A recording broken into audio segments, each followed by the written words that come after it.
Figure 12.6, an example of Chinese writing, a hand scroll by Wu Li, from AD 1679.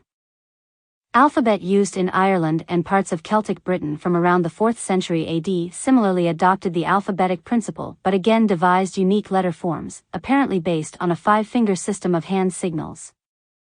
We can confidently attribute the Hangul and Ogham alphabets to idea diffusion rather than to independent invention in isolation, because we know that both societies were in close contact with societies possessing writing and because it is clear which foreign scripts furnished the inspiration.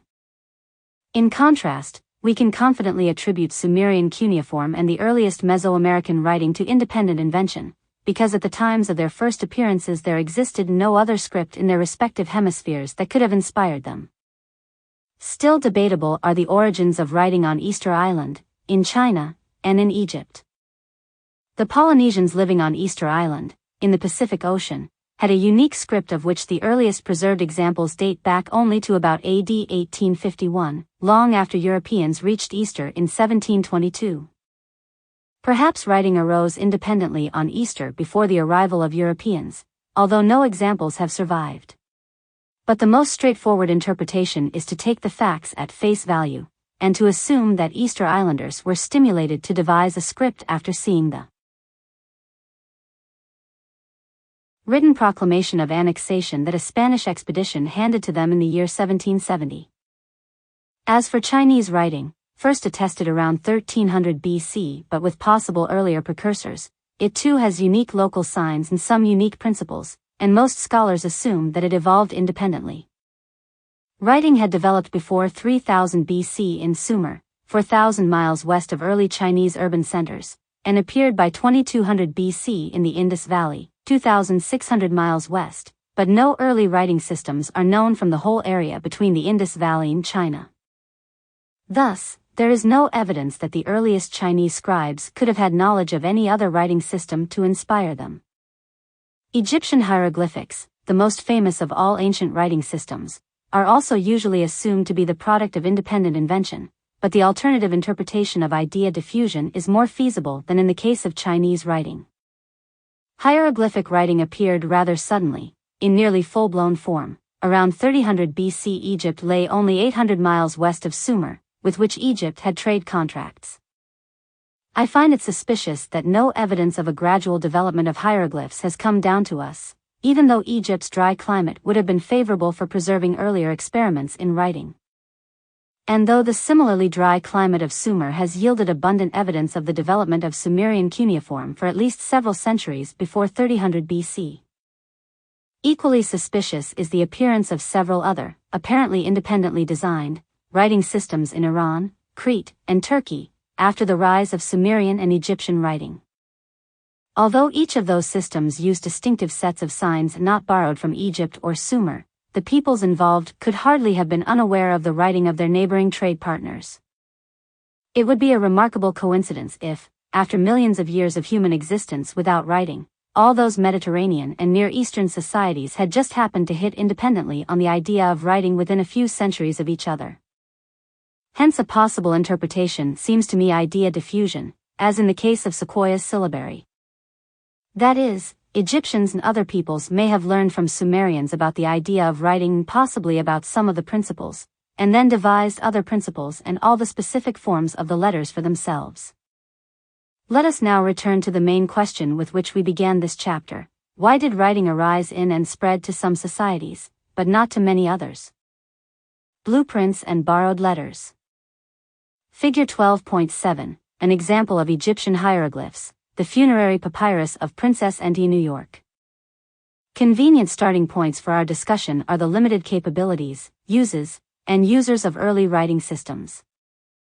Early scripts were incomplete, ambiguous, or complex, or all three. For example, the oldest Sumerian cuneiform writing could not render normal prose but was a mere telegraphic shorthand, whose vocabulary was restricted to names, numerals, units of measure, words for objects counted, and a few adjectives. That's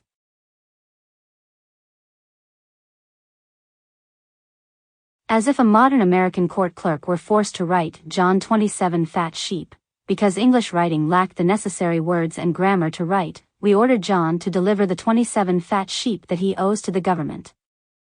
Later Sumerian cuneiform did become capable of rendering prose, but it did so by the messy system that I've already described, with mixtures of logograms, phonetic signs, and unpronounced determinatives totaling hundreds of separate signs. Linear B, the writing of Mycenaean Greece, was at least simpler, being based on a syllabary of about 90 signs plus logograms. Offsetting that virtue, Linear B was quite ambiguous.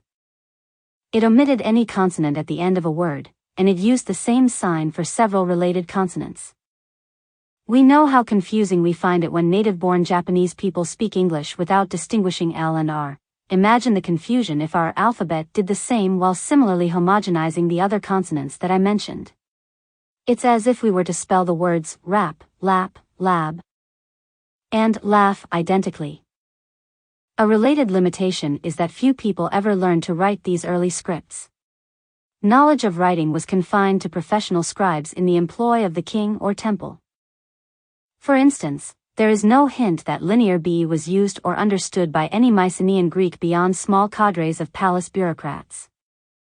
Since individual Linear B scribes can be distinguished by their handwriting on preserved documents, we can say that all preserved Linear B documents from the palaces of Knossos and Pylos are the work of a mere 75 and 40 scribes, respectively. The uses of these telegraphic, clumsy, ambiguous early scripts were as restricted as the number of their users.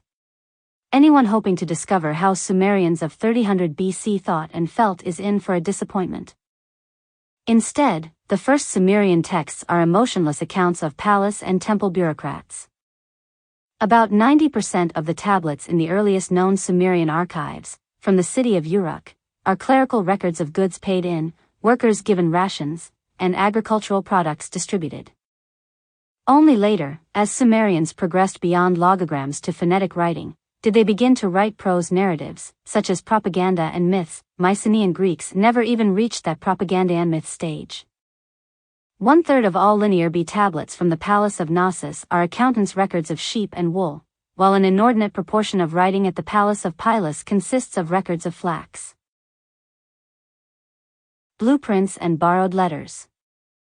Tenors, and not committed to writing until the development of the Greek alphabet hundreds of years later.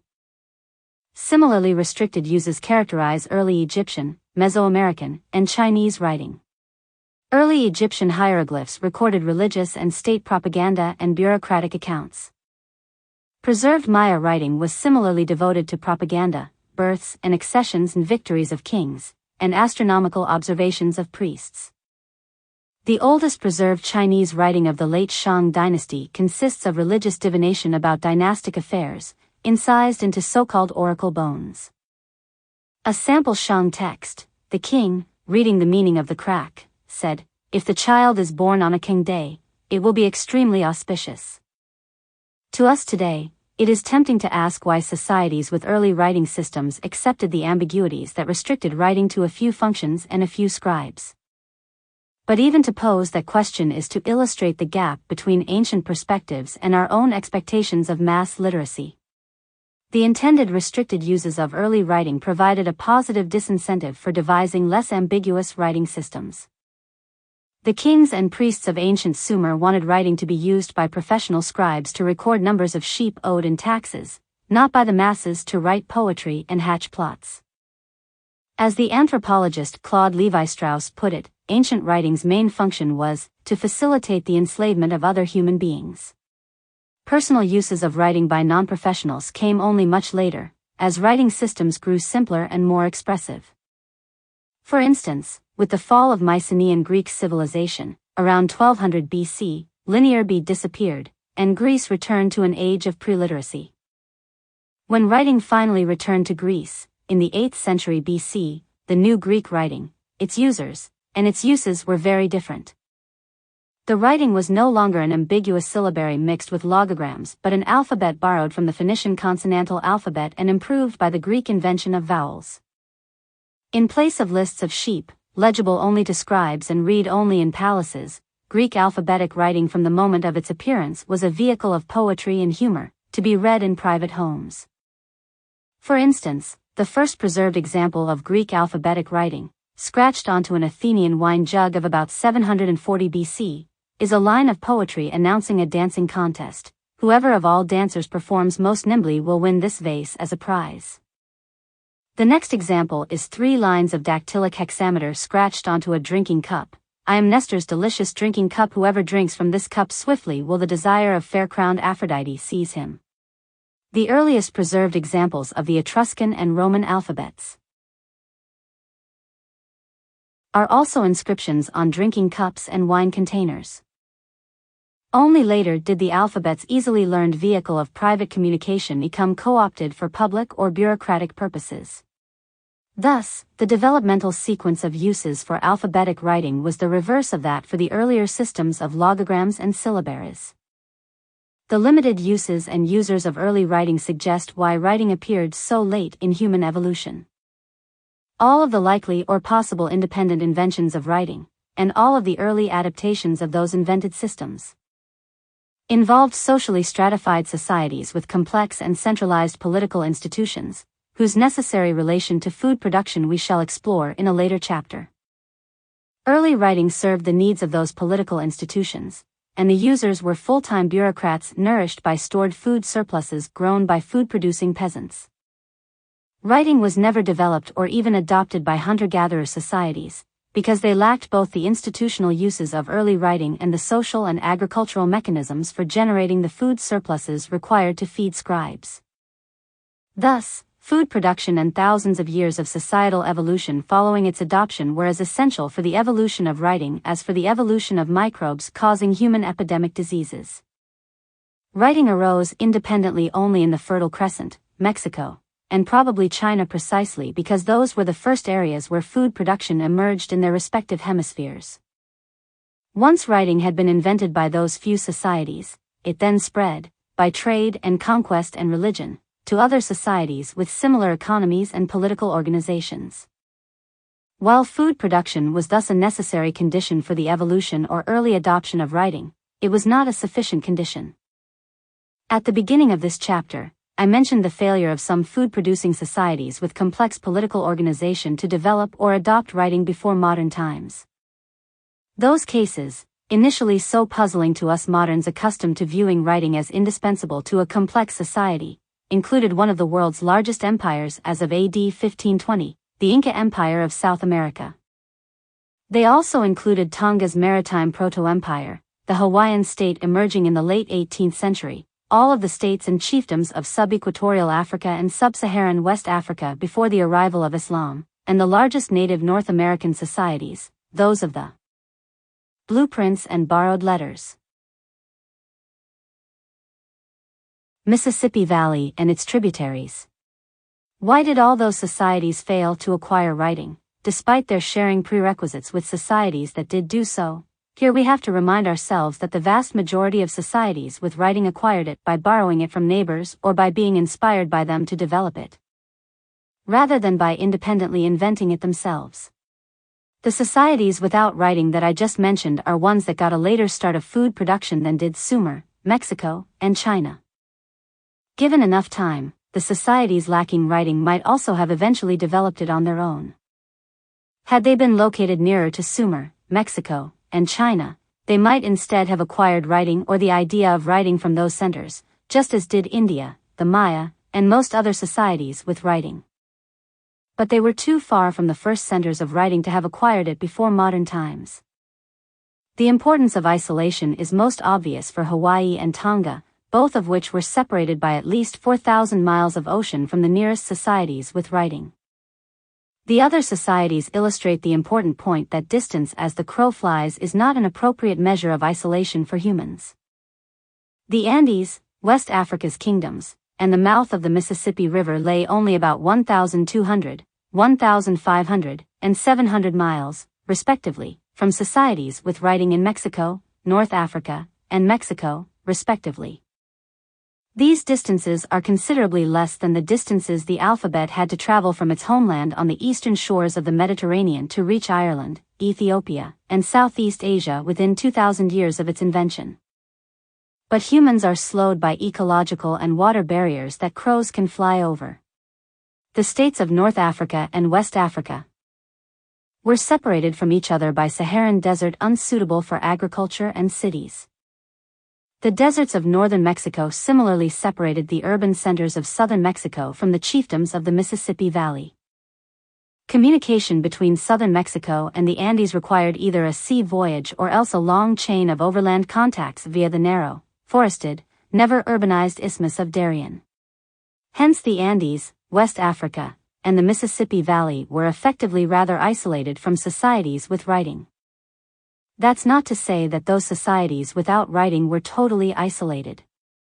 West Africa eventually did receive Fertile Crescent domestic animals across the Sahara, and later accepted Islamic influence, including Arabic writing. Corn diffused from Mexico to the Andes and, more slowly, from Mexico to the Mississippi Valley. But we already saw in Chapter 10 that the North-South axis and ecological blueprints and borrowed letters barriers within Africa and the Americas retarded the diffusion of crops and domestic animals. The history of writing illustrates strikingly the similar ways in which geography and ecology influenced the spread of human inventions. Chapter 13. Necessity's Mother. On July 3, 1908, archaeologists excavating the ancient Minoan palace at Phaistos, on the island of Crete, chanced upon one of the most remarkable objects in the history of technology. At first glance it seemed unprepossessing, just a small, flat, unpainted, circular disc of hard-baked clay, 6.2 inches in diameter 17. Closer examination showed each side to be covered with writing, resting on a curved line that spiraled clockwise in 5 coils from the disc's rim to its center.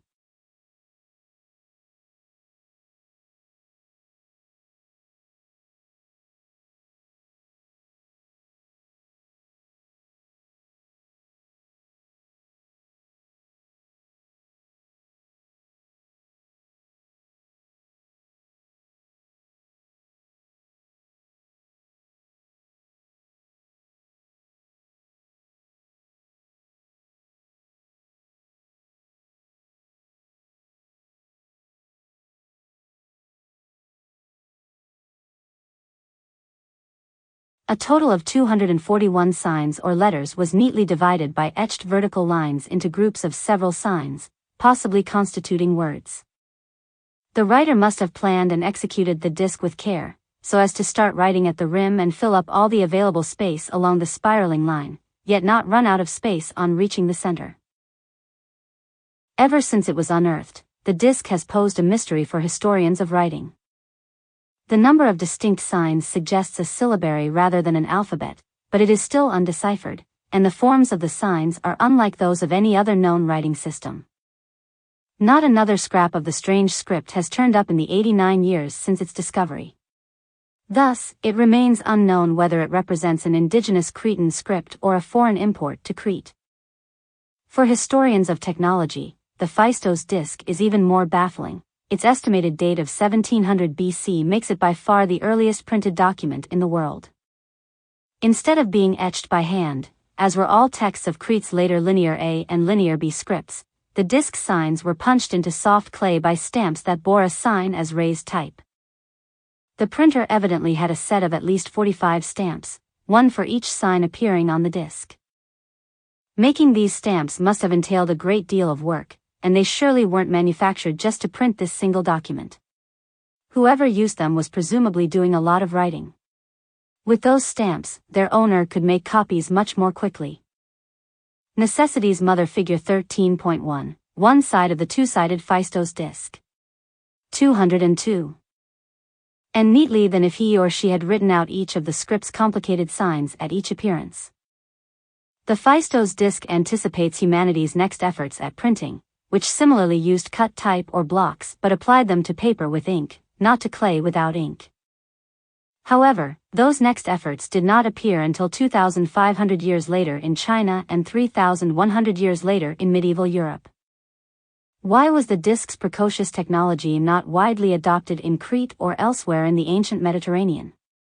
Why was its printing method invented around 1700 BC in Crete and not at some other time in Mesopotamia, Mexico, or any other ancient center of writing? Why did it then take thousands of years to add the ideas of ink and a press and arrive at a printing press? The disk thus constitutes a threatening challenge to historians. If inventions are as idiosyncratic and unpredictable as the disk seems to suggest, then efforts to generalize about the history of technology may be doomed from the outset. Technology, in the form of weapons and transport, provides the direct means by which certain peoples have expanded their realms and conquered other peoples. That makes it the leading cause of history's broadest pattern.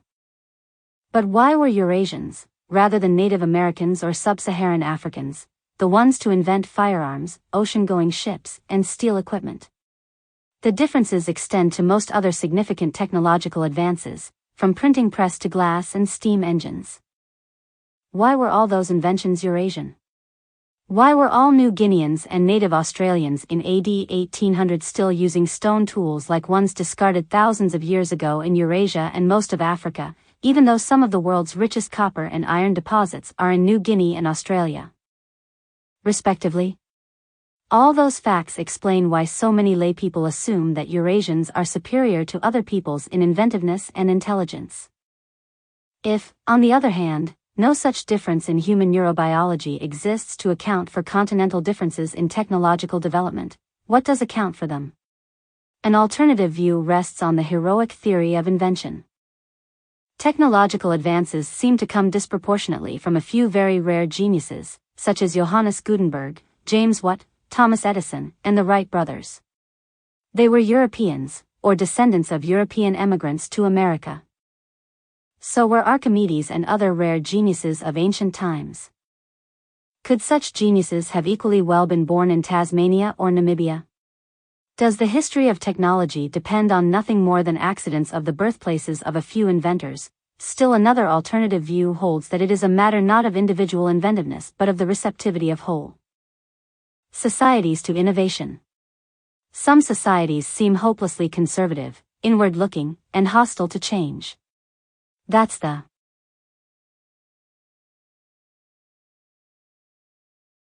impression of many Westerners who have attempted to help third world peoples and ended up discouraged. The people seem perfectly intelligent as individuals, the problem seems instead to lie with their societies. How else can one explain why the Aborigines of northeastern Australia failed to adopt bows and arrows, which they saw being used by Torres Straits Islanders with whom they traded? Might all the societies of an entire continent be unreceptive, thereby explaining technology's slow pace of development there? In this chapter we shall finally come to grips with a central problem of this book, the question of why technology did evolve at such different rates on different continents. The starting point for our discussion is the common view expressed in the saying, necessity is the mother of invention. That is, inventions supposedly arise when a society has an unfulfilled need. Some technology is widely recognized to be unsatisfactory or limiting. Would-be inventors, motivated by the prospect of money or fame, perceive the need and try to meet it. Some inventor finally comes up with a solution superior to the existing, unsatisfactory technology. Society adopts the solution if it is compatible with the society's values and other technologies. Quite a few inventions do conform to this common-sense view of necessity as invention's mother. In 1942, in the middle of World War II, the U.S. government set up the Manhattan Project with the explicit goal of inventing the technology required to build an atomic bomb before Nazi Germany could do so. That project succeeded in 3 years, at a cost of $2 billion. Other instances are Eli Whitney's 1794 invention of his cotton gin to replace laborious hand cleaning of cotton grown in the U.S. South, and James Watt's 1769 invention of his steam engine to solve the problem of pumping water out of British coal mines. These familiar examples deceive us into assuming that other major inventions were also responses to perceived needs. In fact, many or most inventions were developed by people driven by curiosity or by a love of tinkering, in the absence of any initial demand for the product they had in mind. Once a device had been invented, the inventor then had to find an application for it. Only after it had been in use for a considerable time did consumers come to feel that they needed it. Still other devices, invented to serve one purpose, eventually found most of their use for other, unanticipated purposes. It may come as a surprise to learn that these inventions in search of a use include most of the major technological breakthroughs of modern times, ranging from the airplane and automobile, through the internal combustion engine and electric light bulb, to the phonograph and transistor. Thus, invention is often the mother of necessity, rather than vice versa.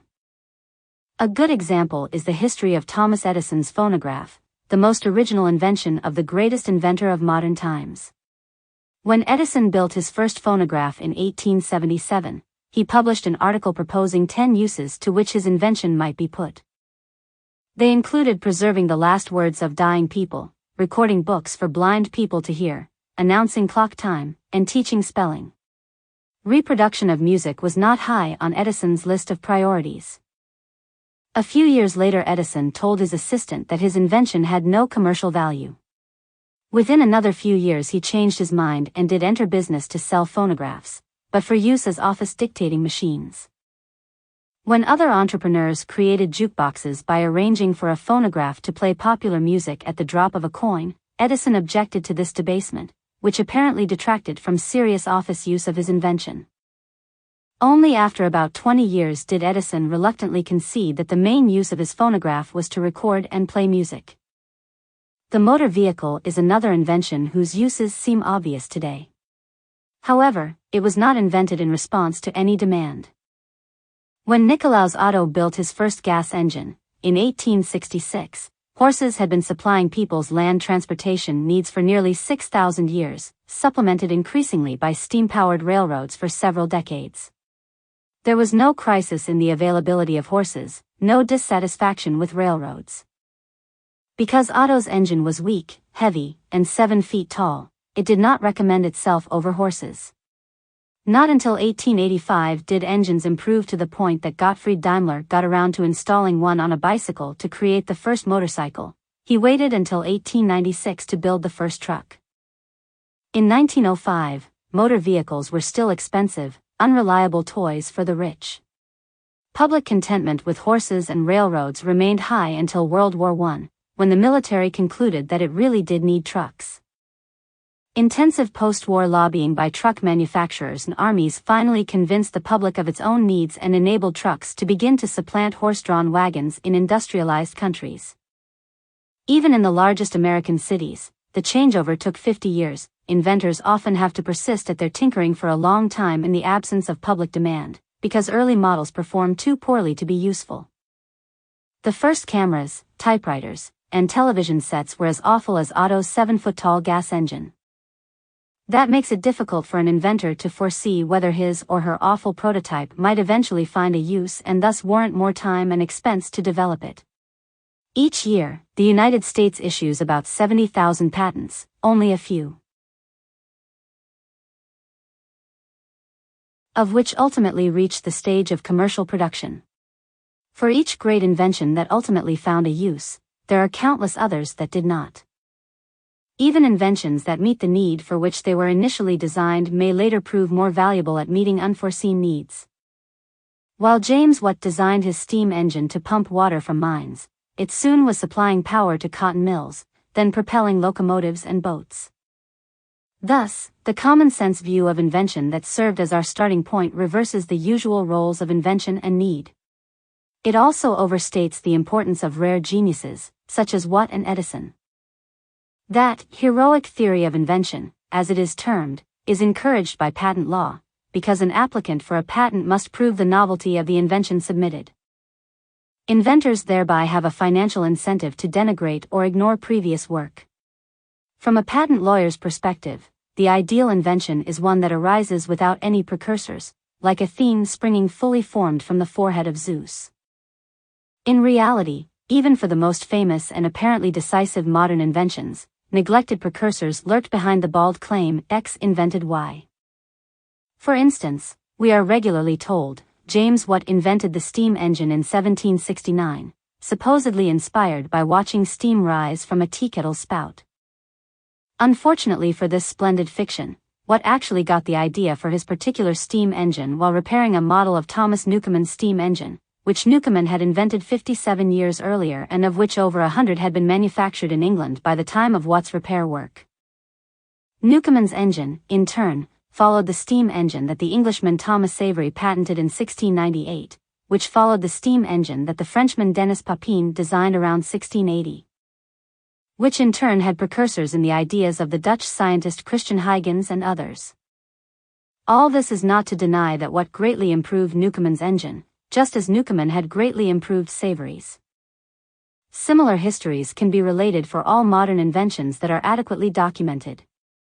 The hero customarily credited with the invention followed previous inventors who had had similar aims and had already produced designs, working models, or commercially successful models.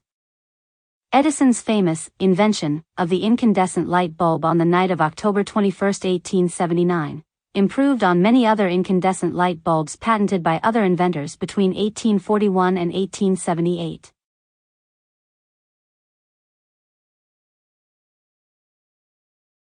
Thal and the unmanned powered airplane of Samuel Langley. Samuel Morse's telegraph was preceded by those of Joseph Henry, William Cooke, and Charles Wheatstone, and Eli Whitney's gin for cleaning short staple cotton extended gins that had been cleaning long staple cotton for thousands of years.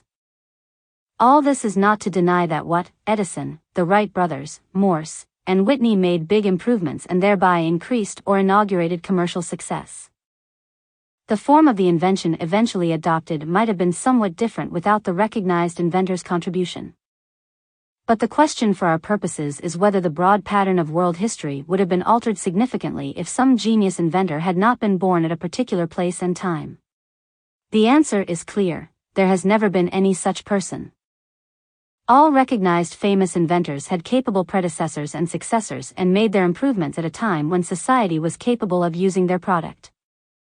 As we shall see, the tragedy of the hero who perfected the stamps used for the Phaistos disc was that he or she devised something that the society of the time could not exploit on a large scale. Examples so far have been drawn from modern technologies, because their histories are well known. My two main conclusions are that technology develops cumulatively, rather than in isolated heroic acts, and that it finds most of its uses after it has been invented, rather than being invented to meet a foreseen need. These conclusions surely apply with much greater force to the undocumented history of ancient technology. When Ice Age hunter-gatherers noticed burned sand and limestone residues in their hearths, it was impossible for them to foresee the long, serendipitous accumulation of discoveries that would lead to the first Roman glass windows. By way of the first objects with surface glazes. The first freestanding glass objects of Egypt and Mesopotamia. And the first glass vessels. We know nothing about how those earliest known surface glazes themselves were developed. Nevertheless, we can infer the methods of prehistoric invention by watching technologically primitive people today, such as the New Guineans with whom I work. I already mentioned their knowledge of hundreds of local plant and animal species and each species' edibility, medical value, and other uses. New Guineans told me similarly about dozens of rock types in their environment and each type's hardness, color, behavior when struck or flaked, and uses. All of that knowledge is acquired by observation and by trial and error. I see that process of invention going on whenever I take New Guineans to work with me in an area away from their homes. They constantly pick up unfamiliar things in the forest, tinker with them, and occasionally find them useful enough to bring home. I see the same process when I am abandoning a campsite, and local people come to scavenge what is left. They play with my discarded objects and try to figure out whether they might be useful in New Guinea society. Discarded tin cans are easy, they end up reused as containers. Other objects are tested for purposes very different from the one for which they were manufactured. How would that yellow number 2 pencil look as an ornament, inserted through a pierced earlobe or nasal septum? Is that piece of broken glass sufficiently sharp and strong to be useful as a knife? Eureka! The raw substances available to ancient peoples were natural materials such as stone, wood, bone, skins, fiber, clay, sand, limestone, and minerals, all existing in great variety. From those materials, people gradually learned to work particular types of stone, wood, and bone into tools, to convert particular clays into pottery and bricks, to convert certain mixtures of sand, limestone, and other dirt into glass, and to work available pure soft metals such as copper and gold. Then to extract metals from ores, and finally to work head metals such as bronze and iron. A good illustration of the histories of trial and error involved is furnished by the development of gunpowder and gasoline from raw materials. Combustible natural products inevitably make themselves noticed, as when a resinous log explodes in a campfire. By 2000 BC, Mesopotamians were extracting tons of petroleum by heating rock asphalt. Ancient Greeks discovered the uses of various mixtures of petroleum, pitch, resins, sulfur, and quicklime as incendiary weapons, delivered by catapults, arrows, firebombs, and ships. The expertise at distillation that medieval Islamic alchemists developed to produce alcohols and perfumes also let them distill petroleum into fractions, some of which proved to be even more powerful incendiaries. Delivered in grenades, rockets, and torpedoes, those incendiaries played a key role in Islam's eventual defeat of the Crusaders. By then, the Chinese had observed that a particular mixture of sulfur, charcoal, and saltpeter, which became known as gunpowder, was especially explosive. An Islamic chemical treatise of about AD 1100 describes 7 gunpowder recipes, while a treatise from AD 1280 gives more than 70 recipes that had proved suitable for diverse purposes. As for post-medieval petroleum distillation, 19th-century chemists found the middle distillate fraction useful as fuel for oil lamps. The chemists discarded the most volatile fraction as an unfortunate waste product, until it was found to be an ideal fuel for internal combustion engines. Who today remembers that gasoline, the fuel of modern civilization, originated as yet another invention in search of a use? Once an inventor has discovered a use for a new technology, the next step is to persuade society to adopt it. Merely having a bigger, faster, more powerful device for doing something is no guarantee of ready acceptance. Innumerable such technologies were either not adopted at all or adopted only after prolonged resistance.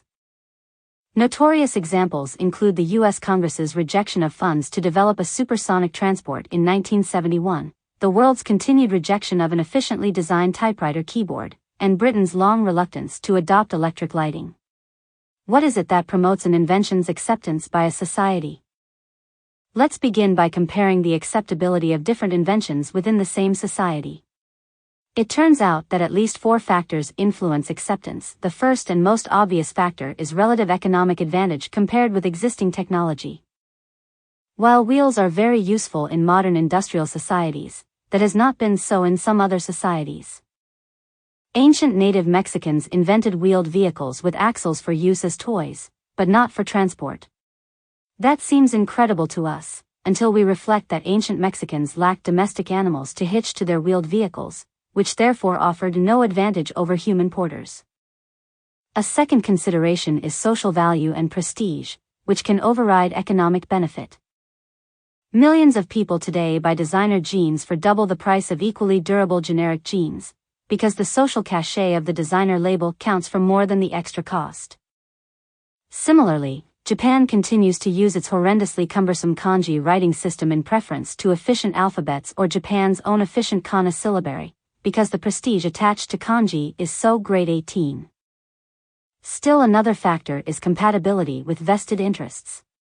This book, like probably every other typed document you have ever read, 19, was typed with a QWERTY keyboard, named for the leftmost 6 letters in its upper row. Unbelievable as it may now sound, that keyboard layout was designed in 1873 as a feat of anti-engineering. It employs a whole series of perverse tricks designed to force typists to type as slowly as possible, such as scattering the commonest letters over all keyboard rows and concentrating them on the left side. The reason behind all of those seemingly counterproductive features is that the typewriters of 1873 jammed if adjacent keys were struck in quick succession, so that manufacturers had to slow down typists. When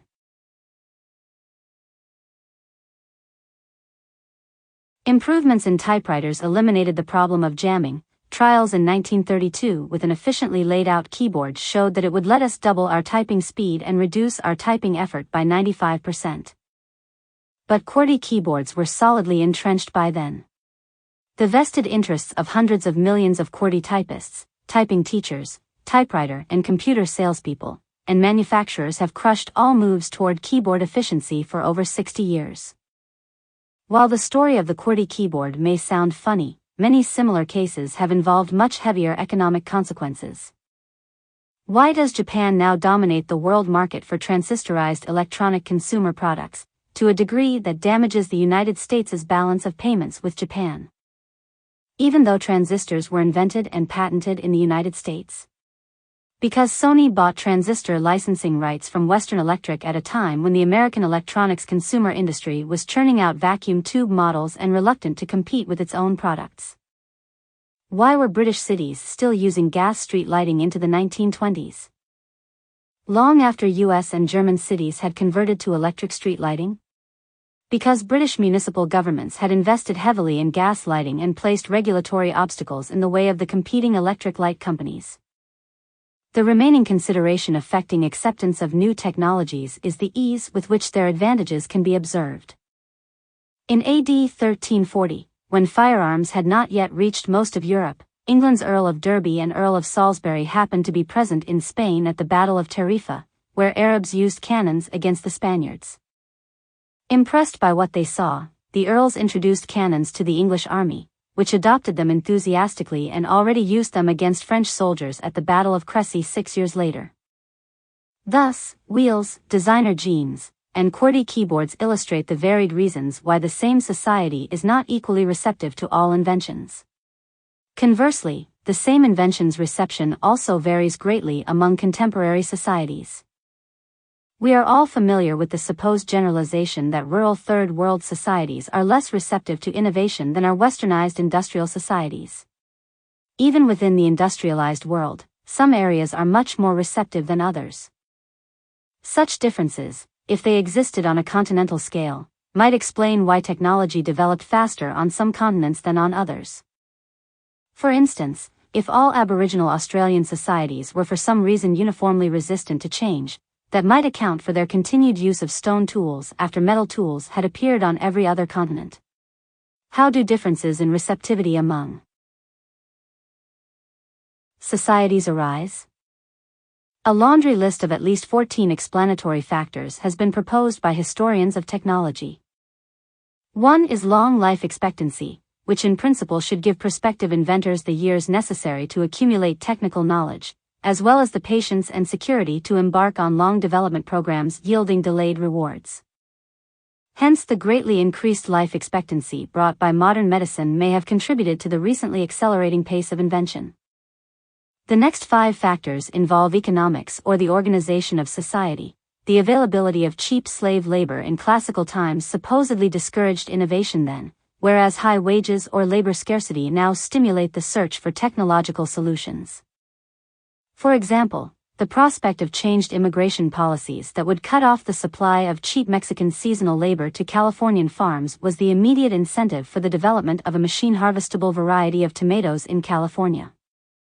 Patents and other property laws, protecting ownership right of inventors, reward innovation in the modern West, while the lack of such protection discourages it in modern China. Modern industrial societies provide extensive opportunities for technical training, as medieval Islam did and modern Zaire does not. Modern capitalism is, and the ancient Roman economy was not, organized in a way that made it potentially rewarding to invest capital in technological development. The strong individualism of U.S. society allows successful inventors to keep earnings for themselves, whereas strong family ties in New Guinea ensure that someone who begins to earn money will be joined by a dozen relatives expecting to move in and be fed and supported. Another 4 suggested explanations are ideological, rather than economic or organizational. Risk-taking behavior, essential for efforts at innovation, is more widespread in some societies than in others. The scientific outlook is a unique feature of post-Renaissance European society that has contributed heavily to its modern technological preeminence. Tolerance of diverse views and of heretics fosters innovation, whereas a strongly traditional outlook stifles it. Religions vary greatly in their relation to technological innovation. Some branches of Judaism and Christianity are claimed to be especially compatible with it, while some branches of Islam, Hinduism, and Brahmanism may be especially incompatible with it. All 10 of these hypotheses are plausible. But none of them has any necessary association with geography. If patent rights, capitalism, and certain religions do promote technology, what's selected for those factors in post-medieval Europe but not in contemporary China or India? At least the direction in which those 10 factors influence technology seems clear. The remaining 4 proposed factors, war, centralized government, climate, and resource abundance, appear to act inconsistently. Sometimes they stimulate technology, sometimes they inhibit it. Throughout history, war has often been a leading stimulant of technological innovation. For instance, the enormous investments made in nuclear weapons during World War II and in airplanes and trucks during World War I launched whole new fields of technology. But wars can also deal devastating setbacks to technological development. Strong centralized government boosted technology in late 19th century Germany and Japan, and crushed it in China after AD 1500. Many Northern Europeans assume that technology thrives in a rigorous climate where survival is impossible without technology, and withers in a benign climate where clothing is unnecessary and bananas supposedly fall off the trees. An opposite view is that benign environments leave people free from the constant struggle for existence, free to devote themselves to innovation. There has also been debate over whether technology is stimulated by abundance or by scarcity of environmental resources. Abundant resources might stimulate the development of inventions utilizing those resources, such as water mill technology in rainy northern Europe. With its many rivers, but why didn't water mill technology progress more rapidly in even near New Guinea? The destruction of Britain's forests has been suggested as the reason behind its early lead in developing coal technology, but why didn't deforestation have the same effect in China? This discussion does not exhaust the list of reasons proposed to explain why societies differ in their receptivity to new technology. Worse yet, all of these proximate explanations bypass the question of the ultimate factors behind them.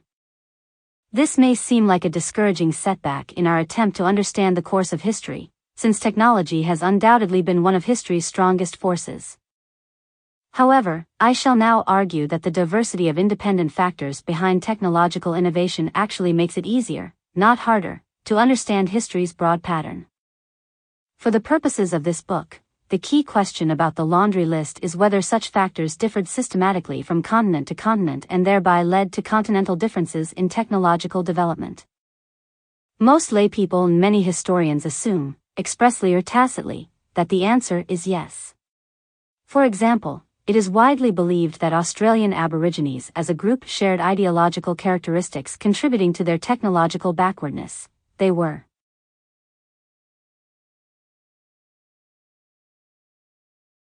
supposedly conservative, living in an imagined past dreamtime of the world's creation, and not focused on practical ways to improve the present. A leading historian of Africa characterized Africans as inward-looking and lacking Europeans' drive for expansion. But all such claims are based on pure speculation. There has never been a study of many societies under similar socio-economic conditions on each of 2 continents, demonstrating systematic ideological differences between the 2 continents' peoples. The usual reasoning is instead circular. Because technological differences exist, the existence of corresponding ideological differences is inferred. In reality, I regularly observe in New Guinea that native societies there differ greatly from each other in their prevalent outlooks. Just like industrialized Europe and America, traditional New Guinea has conservative societies that resist new ways, living side by side with innovative societies that selectively adopt new ways. The result, with the arrival of Western technology, is that the more entrepreneurial societies are now exploiting Western technology to overwhelm their conservative neighbors. For example, when Europeans first reached the highlands of eastern New Guinea, in the 1930s, they discovered dozens of previously uncontacted Stone Age tribes, of which the Chimbu tribe proved especially aggressive in adopting Western technology. When Chimbus saw white settlers planting coffee, they began growing coffee themselves as a cash crop. In 1964 I met a 50-year-old Chimbu man, unable to read, wearing a traditional grass skirt, and born into a society still using stone tools, who had become rich by growing coffee, used his profits to buy a sawmill for $100,000 cash. and bought a fleet of trucks to transport his coffee and timber to market. In contrast, a neighboring highland people with whom I worked for 8 years, the Daribi, are especially conservative and uninterested in new technology. When the first helicopter landed in the Daribi area, they briefly looked at it and just went back to what they had been doing. The Chimbas would have been bargaining to charter it. As a result, Chimbas are now moving into the Daribi area, taking it over for plantations, and reducing the Daribi to working for them. On every other continent as well, certain native societies have proved very receptive, adopted foreign ways and technology selectively, and integrated them successfully into their own society. In Nigeria, the Igbo people became the local entrepreneurial equivalent of New Guinea's Chimbas. Today, the most numerous Native American tribe in the United States is the Navajo, who on European arrival were just one of several hundred tribes. But the Navajo proved especially 213 resilient and able to deal selectively with innovation. They incorporated Western dyes into their weaving, became silversmiths and ranchers, and now drive trucks while continuing to live in traditional dwellings. Among the supposedly conservative Aboriginal Australians as well, there are receptive societies along with conservative ones. At the one extreme, the Tasmanians continued to use stone tools superseded tens of thousands of years earlier in Europe and replaced in most of mainland Australia too. At the opposite extreme, some Aboriginal fishing groups of southeastern Australia devised elaborate technologies for managing fish populations, including the construction of canals, weirs, and standing traps. Thus, the development and reception of inventions vary enormously from society to society on the same continent. They also vary over time within the same society. Nowadays, Islamic societies in the Middle East are relatively conservative and not at the forefront of technology. But medieval Islam in the same region was technologically advanced and open to innovation. It achieved far higher literacy rates than contemporary Europe. It assimilated the legacy of classical Greek civilization to such a degree that many classical Greek books are now known to us only through Arabic copies. It invented or elaborated windmills, tidal mills, trigonometry, and lateen sails. It made major advances in metallurgy, mechanical and chemical engineering, and irrigation methods, and it adopted paper and gunpowder from China and transmitted them to Europe. In the Middle Ages, the flow of technology was overwhelmingly from Islam to Europe, rather than from Europe to Islam as it is today. Only after around AD 1500 did the net direction of flow begin to reverse. Innovation in China too fluctuated markedly with time. Until around AD 1450, China was technologically much more innovative and advanced than Europe, even more so than medieval Islam. The long list of Chinese inventions includes canal lock gates, cast iron, deep drilling, efficient animal harnesses, gunpowder, kites, magnetic compasses, movable type, paper, porcelain, printing, stern-post rudders, and wheelbarrows. China then ceased to be innovative for reasons about which we shall speculate in the epilogue. Conversely, we think of Western Europe and its derived North American societies as leading the modern world in technological innovation, but technology was less advanced in Western European than in any other civilized area of the Old World until the late Middle Ages. Thus, it is untrue that there are continents whose societies have tended to be innovative and continents whose societies have tended to be conservative. On any continent, at any given time, there are innovative societies and also conservative ones. In addition, receptivity to innovation fluctuates in time within the same region. On reflection, these conclusions are precisely what one would expect if a society's innovativeness is determined by many independent factors. Without a detailed knowledge of all of those factors, innovativeness becomes unpredictable. Hence, social scientists continue to debate the specific reasons why receptivity changed in Islam, China, and Europe, and why the Chimbas, Igbos, and Navajo were more receptive to new technology than were their neighbors. To the student of broad historical patterns, though, it makes no difference what the specific reasons were in each of those cases. The myriad factors affecting innovativeness make the historian's task paradoxically easier, by converting societal variation in innovativeness into essentially a random variable. That means that, over a large enough area at any particular time, some proportion of societies is likely to be innovative. Where do innovations actually come from? For all societies except the few past ones that were completely isolated, much or most new technology is not invented locally but is instead borrowed from other societies. The relative importance of local invention and of borrowing depends mainly on two factors: the ease of invention of the particular technology, and the proximity of the particular society to other societies. Some inventions arose straightforwardly from a handling of natural raw materials.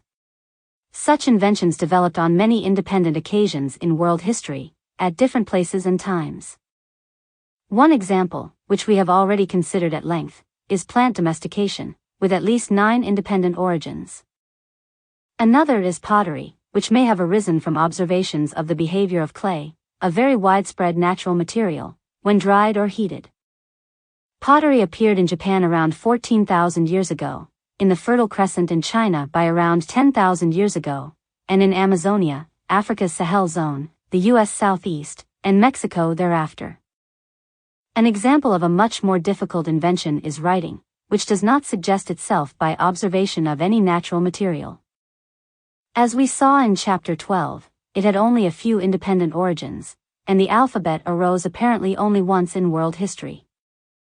Other difficult inventions include the water wheel, rotary quern, tooth gearing, magnetic compass, windmill, and camera obscura, all of which were invented only once or twice in the Old World and never in the New World.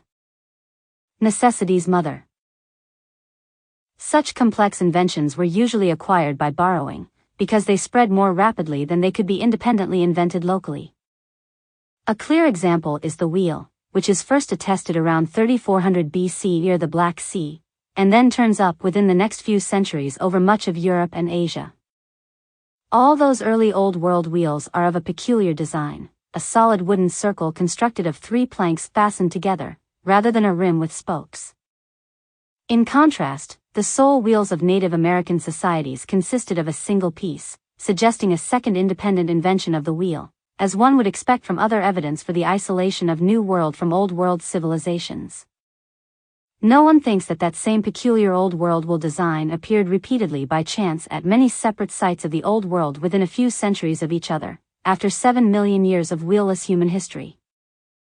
Instead, the utility of the wheel surely caused it to diffuse rapidly east and west over the Old World from its sole site of invention. Other examples of complex technologies that diffused east and west in the ancient Old World, from a single West Asian source, include door locks, pulleys, rotary querns, windmills, and the alphabet. A New World example of technological diffusion is metallurgy, which spread from the Andes via Panama to Mesoamerica. When a widely useful invention does crop up in one society, it then tends to spread in either of two ways. One way is that other societies see or learn of the invention, are receptive to it, and adopt it. The second is that societies lacking the invention find themselves at a disadvantage vis-a-vis the inventing society, and they become overwhelmed and replaced if the disadvantage is sufficiently great. A simple example is the spread of muskets among New Zealand's Maori tribes. One tribe, the Ngapuhi, adopted muskets from European traders around 1818. Over the course of the next 15 years, New Zealand was convulsed by the so-called musket wars, as musketless tribes either acquired muskets or were subjugated by tribes already armed with them. The outcome was that musket technology had spread throughout the whole of New Zealand by 1833. All surviving Maori tribes now had muskets. When societies do adopt a new technology from the society that invented it, the diffusion may occur in many different contexts. They include peaceful trade, espionage, emigration, and war. A crucial case of the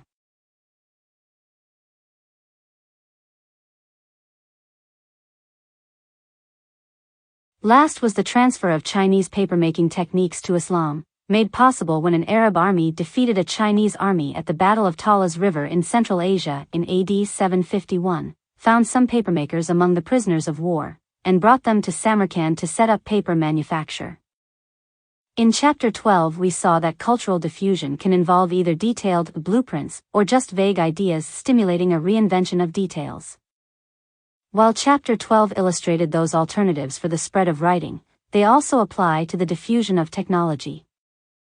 The preceding paragraph gave examples of blueprint copying, whereas the transfer of Chinese porcelain technology to Europe provides an instance of long-drawn-out idea diffusion. Porcelain, a fine-grained translucent pottery, was invented in China around the 7th century AD.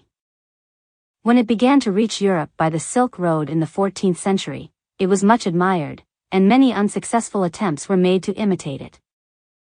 Not until 1707 did the German alchemist Johann Böttger, after lengthy experiments with processes and with mixing various minerals and clays together, hit upon the solution and established the now famous Meissen porcelain works. More or less independent later experiments in France and England led to Sèvres, Wedgwood, and Spode porcelains. Thus, European potters had to reinvent Chinese manufacturing methods for themselves, but they were stimulated to do so by having models of the desired product before them. Depending on their geographic location, societies differ in how readily they can receive technology by diffusion from other societies.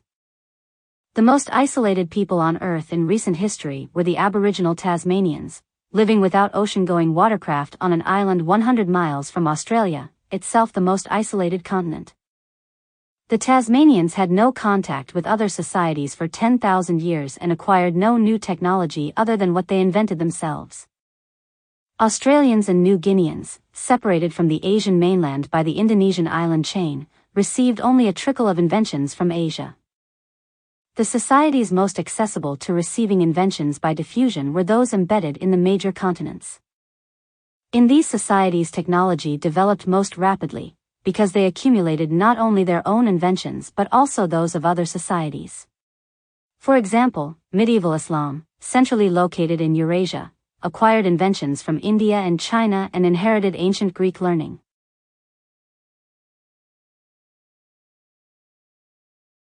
Geese, once acquired, inevitably persist until superseded by better ones. In reality, technologies must be not only acquired but also maintained, and that too depends on many unpredictable factors. Any society goes through social movements or fads, in which economically useless things become valued or useful things devalued temporarily. Nowadays, when almost all societies on Earth are connected to each other, we cannot imagine a fads going so far that an important technology would actually be discarded. A society that temporarily turned against a powerful technology would continue to see it being used by neighboring societies and would have the opportunity to reacquire it by diffusion. But such fads can persist in isolated societies. A famous example involves Japan's abandonment of guns. Firearms reached Japan in AD 1543, when two Portuguese adventurers armed with harquebuses arrived on a Chinese cargo ship. The Japanese were so impressed by the new weapon that they commenced indigenous gun production, greatly improved gun technology, and by AD 1600 owned more and better guns than any other country in the world. But there were also factors working against the acceptance of firearms in Japan. The country had a numerous warrior class, the samurai, for whom swords rated as class symbols and works of art. 20. Japanese warfare had previously involved single combats between samurai swordsmen, who stood in the open, made ritual speeches, and then took pride in fighting gracefully. Such behavior became lethal in the presence of peasant soldiers ungracefully blasting away with guns. In addition, guns were a foreign invention and grew to be despised, as did other things foreign in Japan after 1600. The samurai-controlled government began by restricting gun production to a few cities, then introduced a requirement of a government license for producing a gun, then issued licenses only for guns produced for the government, and finally reduced government orders for guns. Until Japan was almost without functional guns again, contemporary European rulers also included some who despised guns and tried to restrict their availability. But such measures never got far in Europe, where any country that temporarily swore off firearms would be promptly overrun by gun-toting neighboring countries.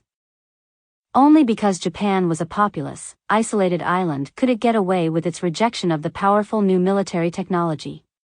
Its safety in isolation came to an end in 1853, when the visit of Commodore Perry's U.S. fleet bristling with cannons convinced Japan of its need to resume gun manufacture. That rejection and China's abandonment of ocean-going ships, as well as of Me Too 18. Mechanical clocks and water-driven spinning machines are well-known historical instances of technological reversals in isolated or semi-isolated societies. Other such reversals occurred in prehistoric times. The extreme case is that of Aboriginal Tasmanians, who abandoned even bone tools and fishing to become the society with the simplest technology in the modern world. Aboriginal Australians may have adopted and then abandoned bows and arrows. Torres Islanders abandoned canoes, while Goa Islanders abandoned and then readopted them. Pottery was abandoned throughout Polynesia. Most Polynesians and many Melanesians abandoned the use of bows and arrows in war. Polar Eskimos lost the bow and arrow and the kayak, while Dorset Eskimos lost the bow and arrow, bow drill, and dogs. These examples, at first so bizarre to us, illustrate well the roles of geography and of diffusion in the history of technology. Without diffusion, fewer technologies are acquired, and more existing technologies are lost. Because technology begets more technology, the importance of an invention's diffusion potentially exceeds the importance of the original invention. Technology's history exemplifies what is termed an autocatalytic process, that is, one that speeds up at a rate that increases with time, because the process catalyzes itself. The explosion of technology since the Industrial Revolution impresses us today, but the medieval explosion was equally impressive compared with that of the Bronze Age, which in turn dwarfed that of the Upper Paleolithic. One reason why technology tends to catalyze itself is that advances depend upon previous mastery of simpler problems. For example, Stone Age farmers did not proceed directly to extracting and working iron, which requires high-temperature furnaces. Instead, iron ore metallurgy grew out of thousands of years of human experience with natural outcrops of pure metal soft enough to be hammered into shape without heat. It also grew out of thousands of years of development of simple furnaces to make pottery, and then to extract copper ores and work copper alloys that do not require as high temperatures as does iron. In both the Fertile Crescent and China, iron objects became common only after about 2,000 years of experience of bronze metallurgy. New World societies had just begun making bronze artifacts and had not yet started making iron ones at the time when the arrival of Europeans truncated the New World's independent trajectory. The other main reason for autocatalysis is that new technologies and materials make it possible to generate still other new technologies by recombination. 4. Instance: widespread printing spread explosively in medieval Europe after Gutenberg printed his Bible in AD 1455, but not after that unknown printer printed the Phaistos disc in 1700 BC. The explanation is partly that medieval European printers were able to combine 6 technological advances, most of which were unavailable to the maker of the Phaistos disc. Of those advantages, in paper, movable type, metallurgy, presses, inks, and scripts, paper and the idea of movable type reached Europe from China. Gutenberg's development of typecasting from metal dies, to overcome the potentially fatal problem of non-uniform type size, depended on many metallurgical developments: steel for letter punches, brass or bronze alloys for dies, lead for molds, and a tin zinc lead alloy for type. Gutenberg's press was derived from screw presses in use for making wine and olive oil, while his ink was an oil-based improvement on existing inks. The alphabetic scripts that medieval Europe inherited from 3 millennia of alphabet development lent themselves to printing with movable type, because only a few dozen letter forms had to be cast, as opposed to the thousands of signs required for Chinese writing. In all 6 respects, the maker of the Phaistos disc had access to much less powerful technologies to combine into a printing system than did Gutenberg. The disc's writing medium was clay, which is much bulkier and heavier than paper. The metallurgical skills, inks, and presses of 1700 BC Crete were more primitive than those of AD 1455 Germany, so the disc had to be punched by hand rather than by cast movable type locked into a metal frame, inked, and pressed.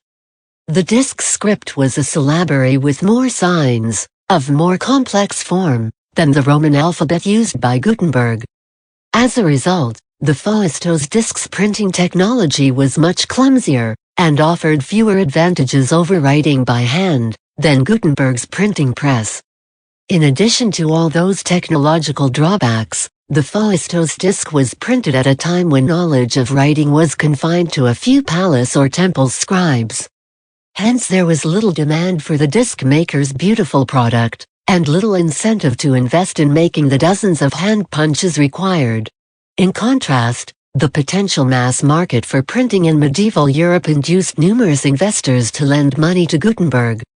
Human technology developed from the first stone tools, in use by 2.5 million years ago, to the 1996 laser printer that replaced my already outdated 1992 laser printer, and that was used to print this book's manuscript. Evidence for artifacts made of other materials. Today, technology advances so rapidly that it is reported in the daily newspaper. In this long history of accelerating development, one can single out two especially significant jumps. The first, occurring between 100,000 and 50,000 years ago, probably was made possible by genetic changes in our bodies, namely, by evolution of the modern anatomy permitting modern speech or modern brain function, or both. That jump led to bone tools, single-purpose stone tools, and compound tools. The second jump resulted from our adoption of a sedentary lifestyle, which happened at different times in different parts of the world, as early as 13,000 years ago in some areas and not even today in others. For the most part, that adoption was linked to our adoption of food production, which required us to remain close to our crops, orchards, and stored food surpluses. Sedentary living was decisive for the history of technology, because it enabled people to accumulate non-portable possessions. Nomadic hunter-gatherers are limited to technology that can be carried. If you move often and lack vehicles or draft animals, you confine your possessions to babies, weapons, and a bare minimum of other absolute necessities small enough to carry. You can't be burdened with pottery and printing presses as you shift camp. That practical difficulty probably explains the tantalizingly early appearance of some technologies, followed by a long delay in their further development. For example, the earliest attested precursors of ceramics are fired clay figurines made in the area of modern Czechoslovakia 27,000 years ago, long before the oldest known fired clay vessels. The same area of Czechoslovakia at the same time has yielded the earliest evidence for weaving, otherwise not attested until the oldest known basket appears around 13,000 years ago and the oldest known woven cloth around 9,000 years ago. Despite these very early first steps, neither pottery nor weaving took off until people became sedentary and thereby escaped the problem of transporting pots and looms. Besides permitting sedentary living and hence the accumulation of possessions, food production was decisive in the history of technology for another reason. It became possible, for the first time in human evolution, to develop economically specialized societies consisting of non-food producing specialists fed by food-producing peasants. But we already saw, in part 2 of this book, that food production arose at different times in different continents.